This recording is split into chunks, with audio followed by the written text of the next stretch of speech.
ஒரு விசேஷத்தை எடுத்து திருப்திகரமாக பண்ணி அந்த விசேஷம் மூலமாக அவங்களுக்கும் நல்ல பாசிட்டிவ் எனர்ஜி வரணும்னா என்ன மாதிரியான விஷயங்கள் அவங்க பண்ணால் சரியாக இருக்கும் சார்? கனவு வீடுன்னு ஒன்று வச்சுருப்போம்.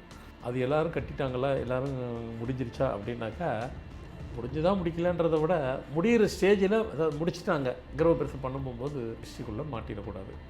என்ன செய்யணும்?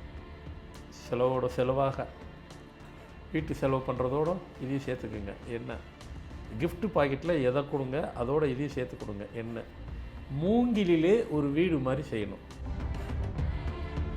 போகும்பொழுது திரும்பி போகும்போது சரி, போய்கிட்டே இருக்கும்போது சரி, இல்லை காரில் உட்காந்து போகும்போது சொன்னாலே அவங்க வீட்டுக்கு போனதுக்கப்புறம் உங்களை பற்றி பேச மாட்டாங்க. நீங்கள் கொடுத்தீங்க பாருங்கள் மூங்கிலே வீடு, அதை பற்றி தான் பேசுவாங்க. அது எதுக்கு தெரியுமா கொடுக்குறோம்? உங்களை பற்றியோ நீங்கள் கட்டியிருக்கிற வீடை பற்றியோ பேசக்கூடாது. அது டைவெர்ட் பண்ணி விட்டுரும். ஏன்னா மூங்கிலுக்கு வந்துட்டு திருஷ்டியை இழுக்கக்கூடிய சக்தி மூங்கிலுக்கு உண்டு, பேப்புக்கு. மஞ்சள் குங்குமம் டப்பாவை கம்பல்சரி கொடுங்க. கிறிஸ்டன் இருக்கு இல்லைங்களா, அதை இங்கேருந்து தூக்கி போடுவீங்க. முன்னாடி இருக்கிறவங்க தான் போட முடியும், பின்னாடி இருக்கிறவங்க முன்னாடி இருக்கிறவங்க மேலே தான் போடுவாங்க. அங்கே பொண்ணு மாப்பிள்ளை மேலே யார் போட்டிருக்கிறா? ரொம்ப வயசானவங்களாம் அவங்க பின்னாடி உட்காந்துருப்பாங்க. அவங்க தான் வாழ்த்தணும். இப்போ இவங்க வாழ்த்தக்கூடாதுன்னு அப்படி கிடையாது. அவங்ககிட்ட தான் முதல்ல இருக்கணும். அவங்க வர முடியாது, அங்கே போய் உட்காந்துருப்பாங்க. அப்போது ஆசீர்வாதங்கிறது அது மட்டும் இல்லை, உங்கள் மஞ்சள் குங்குமத்தை அவங்க யூஸ் பண்ணுறாங்க பாருங்கள், அப்போ எல்லாம் ஆசீர்வாதம் கிடச்சிக்கிட்டே இருக்கும் உங்களுக்கு. இந்த குழந்தை பேர் சூட்டு விழா அப்படின்றது அதுலேயுமே கண்டிஷன் நிறைய படும். அது எப்படி பண்ணணும் சார்? அது இன்னும் நிறைய குழந்தைக்கு பார்த்தீங்கன்னாக்கா அன்னைக்கு காலம்பரம் நல்லா ஃபங்க்ஷன் வச்சு சாயந்தரம் பார்த்தா சோர்ந்து படுத்து வர குழந்தைன்னும் போது கொஞ்சம் தானே செய்வாங்க. எல்லாம் வரும்போது அதில் திருஷ்டி யாருக்கு மூலயமா வந்து அழகாக வந்துடும். அன்னைக்கு நைட்டு ஜுரம் வந்துடும், நட்டி சென்று போயிடும், இல்லை சோர்ந்தாது படுத்துகிறோம். ஒன்றுமே இல்லைன்னா அவ்வாறு படுத்துகிறோம். ஹாயாக விளையாடாது. கிஃப்ட் ஒரு சின்னதாக தான் கொடுப்பீங்க, ரொம்ப கொடுக்க மாட்டோம். மஞ்சள் விரல் மஞ்சள்னு இருக்கும், விரல் மஞ்சள் அதுக்குள்ளே போட்டுருங்க. எதை கொடுத்தாலும் அது திஷ்டி அது உள்ளே செக் பண்ணிக்கும்.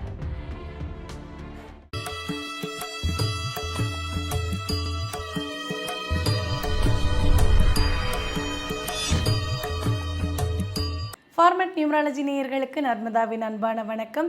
நம்மளுடைய சேனலில் தொடர்ந்து பல்வேறு விதமான ஃபார்மேட் நியூமராலஜி மற்றும் ஆன்மீகம் சம்பந்தமான தகவல்கள் பார்த்துட்ருக்கோம். அந்த வகையில் இன்றைக்கி நம்ம பார்க்க போகிற இந்த ஒரு பதிவில் வீட்டில் விசேஷம் நடக்கணும், அந்த விசேஷம் எந்த தடையும் இல்லாமல் நடக்கணும் அப்படின்னா என்ன மாதிரியான விஷயங்கள் பண்ணணும் அப்படின்றத பற்றின தெளிவான விளக்கம் கொடுக்கறதுக்காக நம்ம கூட இன்றைக்கி ஃபார்மேட் நியூமராலஜியினுடைய தந்தை டாக்டர் மகா தன்சேகர் ராஜா அவர்கள் இணைஞ்சிருக்கிறாங்க. வணக்கம் சார். வணக்கம்மா சார். நம்ம நேயர்களுக்கு வந்து தொடர்ந்து ஒவ்வொரு பதிவுலையுமே அவங்க வாழ்க்கையில் அன்றாடம் செய்யக்கூடிய விஷயங்கள் எப்படி சக்ஸஸ்ஃபுல்லாக இருக்கணும் அப்படின்றதுக்கு நிறைய பதிவுகள் நம்ம கொடுத்துட்ருக்கோம் சார். அந்த வகையில் வந்து ஒரு வீட்டில் விசேஷம் பண்ணுறாங்க, ஒரு கிரக பிரவேசமோ இல்லை ஒரு கல்யாணமோ இல்லை பெயர் சூட்டு விழாவோ இல்லை ஏதோ ஒரு நல்ல விஷயம் நடக்குது அப்படின்னா எல்லாரும் மனசுக்குள்ளேயே ஒரு பயம் இருந்துகிட்டே இருக்கும். ஐயோ அந்த விசேஷம் நல்லபடியாக நடந்துடணும், எந்த பிரச்சனையும் இருக்கக்கூடாது, மனசுக்கு யாருக்கும் சங்கடம் ஏற்பட்டுறக்கூடாது அப்படின்னு நிறைய பார்த்து பண்ணுவாங்க சார். அந்த மாதிரி பார்த்து பண்ணும்போது கூட அந்த விசேஷம் முடியும் போது ஏதோ ஒரு குறை இருக்கிற மாதிரியே ஒரு மனசுக்குள்ளே ஒரு ஃபீலிங் இருக்கும். அந்த மாதிரியான ஃபீலிங்ஸ்லாம் இல்லாமல் ஒரு விசேஷத்தை எடுத்து திருப்திகரமாக பண்ணி அந்த விசேஷம் மூலமாக அவங்களுக்கும் நல்ல பாசிட்டிவ் எனர்ஜி வரணும்னா என்ன மாதிரியான விஷயங்கள் அவங்க பண்ணால் சரியாக இருக்கும் சார்? நம்ம எந்த மாதிரி வேணாலும் பண்ணலாம், எப்படி வேணாலும் செய்யலாம். ஆனால் அல்டிமேட்டாக திருஷ்டின்னு ஒன்று படாமல் பண்ணணும். கண்டிப்பாக சார். அதுதான். ஏன்னா நம்ம நீங்கள் சொன்ன மாதிரி எதை பார்த்துலாம் செய்கிறோம், கடைசியில் பார்த்தா நமக்கே நம்மளை அறியாமல் ஒரு குறை இருக்கும். அதை நான் இப்படி சொன்னால் எல்லோரும் உலகம் ஃபுல்லாக எல்லாம் ஏற்றுப்பாங்க கண்டிப்பாக. எப்படின்னாக்கா இப்போ ஒரு கல்யாணம் பண்ணுறாங்க, கல்யாணம் பண்ணும்போது வந்து பார்த்திங்கன்னா பத்திரிக்கை அடித்து பண்ணுறாங்க. பத்திரிக்கை யாருக்கு மிஸ் பண்ணுவாங்கன்னு கேட்குறீங்களா? பக்கத்து வீடு, எதிர் வீடு, ரொம்ப வெரி க்ளோஸர் அவங்கள விட்டுருவாங்க. அவங்ககிட்ட பேசுவாங்க, அவங்கக்கிட்ட அதை பற்றி டிஸ்கஸே பண்ணுவாங்க. பண்ணுறதுக்கு முன்னாடி டிஸ்கஸ்லாம் பண்ணிப்பாங்க, அவங்கள விட்டுருவாங்க. இது எல்லார் வீட்லேயும் நடக்கும். காரணம் விடணுன்றது நோக்கம் கிடையாது, அது நடந்துடும். அது பக்கத்திலே இருந்தாங்க விட்டுட்டாங்களேன்ட்டு ஒவ்வொரு வீட்டுக்கும் யாருக்குன்னா 2 பேருக்கு அது விட்டுருவாங்க. அது ஆனால் அவங்ககிட்ட டெய்லி பேசுவாங்க. அவங்க வந்துட்டு ஒன்றும் சொல்ல மாட்டாங்க, பத்திரிக்கை வைக்கலான்னு வந்துட்டு கடைசியாக சொல்லுவாங்க வந்ததுக்கப்புறம், எனக்கு நீ வைக்கவே இல்லை இருந்தாலும் நான் வந்தேன்பாங்க. அது மாதிரி அது ரிலேஷனாக இருக்கலாம், ஃப்ரெண்ட்ஸாக இருக்கலாம். சாரி, ஃப்ரெண்ட்ஸு தான் வருவாங்க, ரிலேஷன் வரமாட்டாங்க. கண்டிப்பாக இல்லையா சொல்கிறீங்க? எனக்கு நீ வைக்கல நான் வரல, ஏன் வரல? மதியாத தலைவாசல் மிதியாதே அடித்து வெளுத்து வாங்கிடுவாங்க. பதிலுக்கு பதில் ஃப்ரெண்ட்ஸ் வந்துடுவாங்க. அஃப்கோர்ஸ் அவங்க இடத்துல நம்மள இருந்தால் அப்படி தான் செய்வோமோ அப்படின்னு நம்ம நினச்சி விட்டுருணும். என்ன மற்றவங்க உங்கள் உள் மனசில் உள்ளதை நான் சேர்த்து சொல்லக்கூடாது. அது நீங்கள் தான் முடிவு எடுக்கணும். உங்களுக்கு நீங்கள் தான் எஜமா உங்கள் மனசுக்கு. அப்போது அந்த திருஷ்டி உள்ளே வராமல் பார்த்துக்கிறணும். நீங்கள் எவ்வளோ என்ன வேணாலும் பண்ணுங்க. நீங்கள் என்ன கிளாஸ் வேணாலும் இருங்க, middle class, upper class, middle upper class, என்ன வேணாலும் இருக்குங்க. இதுக்கு கிளாஸுக்கு இதுக்கு சம்மந்தம் இல்லை. ஆனால் அல்டிமேட்டாக திருஷ்டி மட்டும் விழுந்துடக்கூடாது, பற்றக்கூடாது, நடந்துடக்கூடாது. யார் மனசுலையும் அது உள்ளே வந்துடக்கூடாது. எதையும் பேசிடக்கூடாது. அதுக்கு என்ன செய்யணும் அதை தான் இப்போ ஒவ்வொன்றா ஸ்டெப் பை ஸ்டெப்பாக சொல்ல போகிறேன். நீங்கள் இதெல்லாம் செய்யுங்க. இது வரைக்கும் நம்ம செஞ்சோமா இல்லையான்னு இல்லை, சில இதெல்லாம் செஞ்சுருப்போம், சில இதை விட்டுருப்போம். இப்படி ஒரு மொராலிட்டி பிரகாரம் முறை பிரகாரம் இப்படிலாம் செய்யுங்க. இனிமேல் யார் வீட்டு ஃபங்க்ஷனுக்கு இந்த மாதிரி இதெல்லாம் நடக்காத அளவுக்கு ஒரு சில ஒரு எல்லா வகையிலும் கைடு மாதிரி தான் பண்ணுறோம். இது ஒரு கைடன்ஸ் கூட எடுத்துங்க. வீட்டுக்கு கிரக பிரவேசம் பண்ணுறீங்க பண்ணும்போது, கிரக பிரவேசம் பண்ணால் எல்லா வீட்டில் சாப்பாடு போடுவோம். எல்லாருக்கும் பண்ணுறது. வரவங்களும் நல்லா திருப்தியாக சாப்பிட்டுட்டு திருப்பி போகும்போது ஏதோ ஒரு கிஃப்ட் பாக்கெட் மாதிரி கொடுத்து அனுப்ப போகிறோம். வழக்கமாக நம்ம வந்து கல்யாணத்தில் கொடுக்குற மாதிரி கொடுப்போம். சில சிம்பிளாக கொடுப்போம். நம்ம அவங்க இதை பொறுத்து வசதி பொறுத்து இருக்கும்.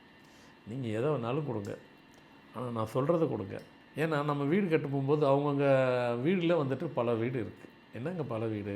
கனவு வீடுன்னு எல்லோரும் வச்சுருப்பீங்க. உண்டு சார். வாழ்கிறதுக்குன்னு ஒரு வீடு, வசிக்கிறதுக்கு, அதை வாழ்கிறதுக்கு வசிக்கிறதுக்கு ஒரு வீடு, அந்த வீட்டிலே கனவு வீடுன்னு ஒன்று வச்சுருப்போம். அது எல்லோரும் கட்டிட்டாங்களா, எல்லோரும் முடிஞ்சிருச்சா அப்படின்னாக்கா, முடிஞ்சுதான் முடிக்கலன்றதை விட முடிகிற ஸ்டேஜில் அதாவது முடிச்சுட்டாங்க. கிரகப்பிரவேசம் பண்ண போகும்போது அந்த இதில் விழுந்தக்கூடாது, திருஷ்டிக்குள்ளே மாட்டிடக்கூடாது. என்ன செய்யணும்? செலவோட செலவாக வீட்டு செலவு பண்ணுறதோட இதையும் சேர்த்துக்குங்க. என்ன கிஃப்ட் பாக்கெட்டில் எதை கொடுங்க, அதோட இதையும் சேர்த்து கொடுங்க. என்ன மூங்கிலே ஒரு வீடு மாதிரி செய்யணும். மூங்கிலே வீடு, அது உங்கள் வசதி. சின்னதாக பெருசாக அது உங்கள் வசதி பொறுத்து இருக்குது. ரேட்டு பார்த்துக்குங்க. இப்போ இன்றைக்கி கிரகப்பிரவேசத்துக்கு 500 பேர் இருக்குன்னா 500 செஞ்சுருங்க. ஏன்னா 500 கிஃப்ட் கொடுக்க போகிறீங்க, அதோட இதையும் சேர்த்துக்குங்க. சின்ன அழகாக கைக்கு அடக்கமாக, வேஸ்டேஜ் ஆகாத அளவுக்கு ஒர்த்தபுளாக இருக்கணும். கிஃப்ட்டோடு அதையும் சேர்த்து கொடுங்க. போகும்பொழுது, திரும்பி போகும்போது சரி, போய்கிட்டே இருக்கும்போது சரி, இல்லை காரில் உட்காந்து போகும்போது சொன்னாலும் அவங்க வீட்டுக்கு போனதுக்கப்புறம் உங்களை பற்றி பேச மாட்டாங்க. நீங்கள் கொடுத்தீங்க பாருங்கள் மூங்கிலே வீடு, அதை பற்றி தான் பேசுவாங்க. அது எதுக்கு தெரியுமா கொடுக்குறோம்? உங்களை பற்றியோ நீங்கள் கட்டியிருக்கிற வீடை பற்றியோ பேசக்கூடாது. அது டைவெர்ட் பண்ணி விட்டுரும். ஏன்னா மூங்கிலுக்கு வந்துட்டு திருஷ்டியை இழுக்கக்கூடிய சக்தி மூங்கிலுக்கு உண்டு, பேப்புக்கு. அது உங்களை பற்றி பேச வைக்காது, உங்கள் வீட்டை பற்றி பேச வைக்காது. ஏன்னா அதில் திருஷ்டி விழுந்துருச்சுன்னு வைங்களேன், எந்திக்கிறது ரொம்ப கஷ்டம். அதான் கண்ணடி போட்டாலும் போடலாம், கல்லடி போட்டாலும் போடலாம், கண்ணடி போடக்கூடாதுன்னு சொல்கிறாங்களா, அது மாதிரி அதில் போய் மாட்டிடக்கூடாது. அழகாக கொடுங்க. எல்லாருக்கும் தான் அது. நீங்கள் செஞ்சீங்கன்னாக்கா நாளைக்கு அவங்க வீட்டு கல்யாணத்துக்கு அவங்க உங்களுக்கு கொடுப்பாங்க, நீங்கள் வாங்கி வச்சுக்கிங்க. ஒன்றும் தவறு கிடையாது. எல்லோரும் இதை இனிமேல் ஃபாலோ பண்ணுங்கள். இது வரைக்கும் யாரும் செய்யலை, இதை செய்யுங்க. ரைட். அடுத்து கல்யாணம் உங்கள் வீட்டு. ஏன்னா இப்போ வந்து கல்யாணம் பண்ணுறது அப்படின்றது வந்து நிறைய பேருக்கு எட்டா கனியாக இருந்து எட்டியிருக்கும். ஆனால் அதுலேயுமே பிரச்சனைகள், சங்கடங்கள், ஒரு பெருமூச்சு விட்டாங்கனாலே அந்த கல்யாணத்தில் ஏகப்பட்ட சண்டை, அந்த கல்யாண வாழ்க்கையுமே அது பாதிக்கிற அளவுக்கு இருக்குது. அதுதான், அது வேறு நிறைய இன்சிடெண்ட் இருக்குது.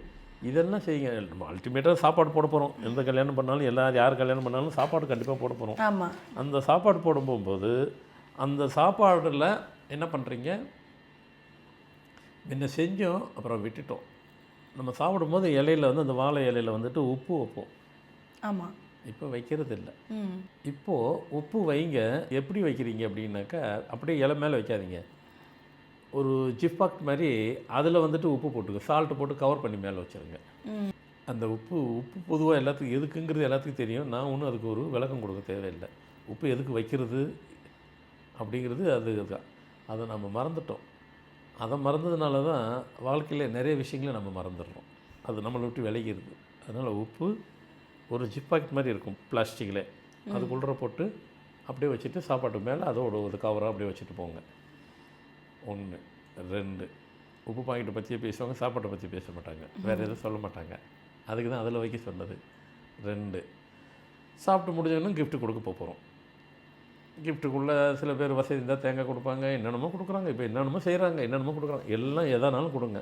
மஞ்சள் குங்குமம் டப்பாவை கம்பல்சரி கொடுங்க. ஏன்னா ஆசீர்வாதம்னு நினைக்கிறீங்க, என்ன நினைக்கிறீங்க? அர்ச்சனை இருக்கு இல்லைங்களா, அதை இங்கேருந்து தூக்கி போடுவீங்க. முன்னாடி இருக்கிறவங்க தான் போட முடியும், பின்னாடி இருக்கிறவங்க முன்னாடி இருக்கிறவங்க மேலே தான் போடுவாங்க. அங்கே பொண்ணு மாப்பிள்ளை மேலே யார் போட்டிருக்கிறா? எப்படி போட முடியும்? அவர் அங்கே இருக்கிறாரு, மண்டபம் இங்கே இருக்குது, தாலி கட்டுறது ஸ்டேஜ் இங்கே இருக்குது, எங்கேருந்து இவ்வளோ தூரம் அடிக்க முடியும்? ராக்கெட்டாவது போகாது. இங்கேருந்து போட்டோன்னா இவர் முன்னாடி இருக்கிற இவர் மண்டையில் விழும், இவர் போட்டால் அவருக்கு தான் விழும். முன்னாடி இருக்கிறவங்க ஒரு 20, 30, 50 பேர் அவங்க தான் அவங்க வாழ்த்த முடியும். ஆனால் இந்த முன்னாடி இருக்கிறவங்க யாருன்னு கேட்டீங்க, அவங்க தான் சின்ன வயசாக தான் இருப்பாங்க. ரொம்ப வயசானவங்களும் அவங்க பின்னாடி உட்காந்துட்டு இருப்பாங்க. அவங்க தான் வாழ்த்தணும். இப்போ இவங்க வாழ்த்தக்கூடாதுன்னு அப்படி கிடையாது. அவங்ககிட்ட தான் முதல்ல இருக்கணும். அவங்க வர முடியாது, அங்கே போய் உட்காந்துருப்பாங்க. அப்போது ஆசீர்வாதங்கிறது அது மட்டும் இல்லை, அதை தாண்டி இந்த மஞ்சள் குங்குமம் டப்பாவை கம்பல்சரி எல்லாத்துக்கும் கொடுத்தீங்கன்னாக்கா உங்கள் மஞ்சளும் குங்குமத்தை அவங்க யூஸ் பண்ணுறாங்க பாருங்கள், அப்போ எல்லாம் ஆசீர்வாதம் கிடச்சிக்கிட்டே இருக்கும் உங்களுக்கு. ஒரு மஞ்சள் குங்குமம் கொடுத்து நம்ம ஆசீர்வாதத்தை பெற்றுக்கிறோம். அப்படி தான் செய்யணும். கல்யாணத்துக்கு எல்லாத்துக்கும் சாப்பாடு போடுறது வந்து வயிறு நிறையா சாப்பிட்டு மனசார வாழ்த்தணும் தான். ஆனால் நம்மளுக்கு நிறைய பேர் சாப்பாடே போடுறது கிடையாது. டிஃபனே அனுப்பிச்சிட்டாங்க, சாப்பாடு போடணும். திருமணத்துக்கு வந்து சாப்பாடு கட்டாயம் போடணும். நீங்கள் டிஃபனே கூட கொடுக்காம போங்க. டிஃபன் கொடுக்காம இருக்க முடியாது. காலம்பேர் வந்துடுவாங்க இல்லையா, கம்பல்சரி சாப்பாடு போடணும். சரி, அது விடுங்க, அது அவங்க இது. ஆனால் இதை செய்யுங்க, ஆசீர்வாதம் அவங்க வீட்டிலேருந்து உங்களுக்கு வரும். ஆசீர்வாதம் மட்டும் வரல, திருஷ்டியே படாது. பொண்ணு மாப்பிள்ளைக்கு திருஷ்டி படாது, அதை நடத்துகிற அவங்க பேரண்ட்ஸுக்கு திருஷ்டி படாது. வச்சிங்களா 2. இப்போ வந்து சார், நம்ம வந்து கிரகப்பிரவேசம் பண்ணும்போது என்ன பண்ணணும்னு சொல்லிட்டோம். அடுத்து கிரகப்பிரவேசம் பண்ணிட்டாலே கல்யாணம் பண்ணணும், கல்யாணம் பண்ணால் என்ன பண்ணணும்னு சொல்லிட்டோம். அடுத்து குழந்தை பேர். அந்த குழந்தை பேர் சூட்டு விழா அப்படின்றது அதுலேயுமே கண்டிஷன் நிறைய படும். அது எப்படி பண்ணணும் சார்? அது இன்னும் நிறைய குழந்தைக்கு பார்த்தீங்கன்னாக்கா அன்னைக்கு காலம் வரை நல்லா ஃபங்க்ஷன் வச்சு சாயந்தரம் பார்த்தா சோர்ந்து படுத்து வரும். குழந்தைன்னும் போது கொஞ்சம் தானே செய்வாங்க. எல்லாம் வரும்போது அதில் திருஷ்டி யாருக்கு மூலயமா வந்து அழகாக வந்துடும். அன்றைக்கி நைட்டு ஜுரம் வந்துடும், டிசென்ட் போயிடும், எல்லாம் சோர்ந்தாது படுத்துகிறோம். ஒன்றுமே இல்லைன்னா அவ்வாடு படுத்துகிறோம். ஹாயாக விளையாடாது, மகளாக விளையாண்டா மாதிரிலாம் விளையாடாது. அதுக்கு அது மாதிரி நடந்துடக்கூடாது. என்ன செய்யலாம்? பேர் சுட்டி விழா, நேம் செரமனி. இப்போதைக்கு சொல்கிறது பேர் சுட்டி விழா, நேம் செரமனி. வந்த குழந்தைங்களுக்கு ஏதாவது ஒன்று கொடுங்க, அது செய்யணும். அது ஏன்னா வரவங்க வந்துட்டு குழந்தைக்கு பேர் வைக்கிற சொல்லிட்டு பெரியவங்க வர்றதையும் தாண்டி சின்ன பிள்ளைங்களையும் கூப்பிட்டு தான் வரப்போகிறாங்க. கூப்பிட்டு வந்தாலும் சரி, வரலாலும் சரி, கிஃப்ட்டு ஒரு சின்னதாக தான் கொடுப்பீங்க, ரொம்ப கொடுக்க மாட்டோம். மஞ்சள், விரல் மஞ்சள்னு இருக்கும், விரல் மஞ்சள் அதுக்குள்ளே போட்டுருங்க. எதை கொடுத்தாலும் அது திருஷ்டி அது உள்ளே செக் பண்ணிக்கும். குழந்தைக்கு திருஷ்டி படாது. இப்போ முதல்ல சொன்ன பாருங்கள், சோர்ந்து போகிறோம், அதெல்லாம் ஒன்றும் நடக்காது. அதனால் அதை செஞ்சுருங்க. இதெல்லாம் நம்ம செய்யணும். நம்ம வீட்டு ஃபங்க்ஷனுக்கு செலவு பண்ணும் போகும்போது சார் அந்த ஃபங்க்ஷன் நடத்துகிறதே எதுக்குன்னா செலவு பண்ணுறது தான் நடத்துகிறோம். அதில் ஒன்றும் இல்லை, அதுதாங்க மகிழ்ச்சி. ஒரு மனுஷனுடைய மகிழ்ச்சி எங்கெங்கோ இருக்கலாம் இல்லை, நம்ம அன்றாட அந்த நம்மளுடைய ஃபங்க்ஷன் மூலயமா தான் மகிழ்ச்சியை நம்ம வெளிப்படுத்தணும். அடுத்துட்டு பெரியவங்களுக்கு பர்த்டே வருது, பெரியவங்களுக்கு பர்த்டே கொண்டாடுறாங்க. சும்மா வந்துட்டு கேட்க வேண்டிய அதெல்லாம் பண்ணுறீங்க, எல்லாம் செய்யுங்க. திருப்பி அனுப்பும்போது ஏதோ ஒரு பொருளை கொடுக்குறீங்க இல்லைங்களா, இப்போ நீங்கள் எது கொடுக்கணும், இங்கேயும் திருஷ்டி உள்ளே வந்துடக்கூடாது. இப்போ நம்ம இவ்வளவும் பேசுகிறது அல்டிமேட்டாக யார் மூலயமாகவும் திருஷ்டி உள்ளே வந்துடக்கூடாது, வந்த திருஷ்டி பற்றக்கூடாதுங்க. எதனாலும் கொடுங்க, ஆனால் விநாயகர் போட்டாவே ஒன்று கையில் கொடுத்துருங்க. திருஷ்டி அவர் பார்த்துப்பார், உங்கள் மேலே விழாத திருஷ்டி. இது பெரியவங்களுக்கு. குழந்தைக்கு அடுத்து குழந்தைக்கு பர்த்டே. ஃபஸ்ட்டு சொன்னது நேம் செரமனி, பேர் சுற்றுவில்லை. இது பர்த்டேக்கு. நேம் செரமனியோட பர்த்டேக்கு தான் கொஞ்சம் கிராண்டாக பண்ணுவாங்க எல்லோரும். அது அப்கோர்ஸ் ஏன்னா குழந்தையும் விளையாடும். அப்போது எல்லாத்துக்கும் கிஃப்ட் மாதிரி கொடுப்பீங்க. மூங்கிலே டாய்ஸ் பண்ணிடுங்க. மூங்கிலே டாய்ஸு ஆர்டர் கொடுங்க, அதெல்லாம் செஞ்சுலாம் கொடுப்பாங்க. பக்கத்தில் கிடைக்கலாம் சொன்னாங்க. ஏன்னா நீங்கள் கிடைக்கலங்கிற பேரில் திருஷ்டியை விலை கொடுத்து வாங்கின மாதிரி ஆயிரும்.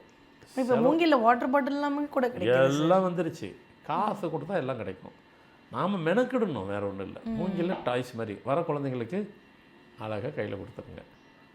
ஏன்னா மூங்கிலுக்கு பேம்புக்கு வந்துட்டு திருஷ்டியை உள்வாங்கிற சக்தி உண்டு. ஸோ இது மாதிரி இது மூலயமா தான் திருஷ்டியே உள்ளே பரவுது, டிசீஸ் மாதிரி பரவுறது திருஷ்டி. இந்த மாதிரி ஃபங்க்ஷன் மூலயமா தான் பரவும், நடக்கும், எல்லாத்துக்கும் கிடைக்கும். ஸோ அந்த திருஷ்டியை யார் மேலேயும் படக்கூடாது, யார் மேலேயும் விழக்கூடாது, யாரும் அதில் அஃபெக்ட் ஆகக்கூடாது. இனிமேல் நடத்துகிற ஒவ்வொரு ஃபங்க்ஷன்லையும் நாம் சொல்கிற மாதிரி எல்லாம் இதை ஃபாலோ பண்ணுங்கள். அதுலேருந்து விடுபட்டுட்டு ஸ்மூத்தாக முடியும். நீங்களும் அது எல்லோரும் எஸ்கேப் ஆயிடுவீங்க.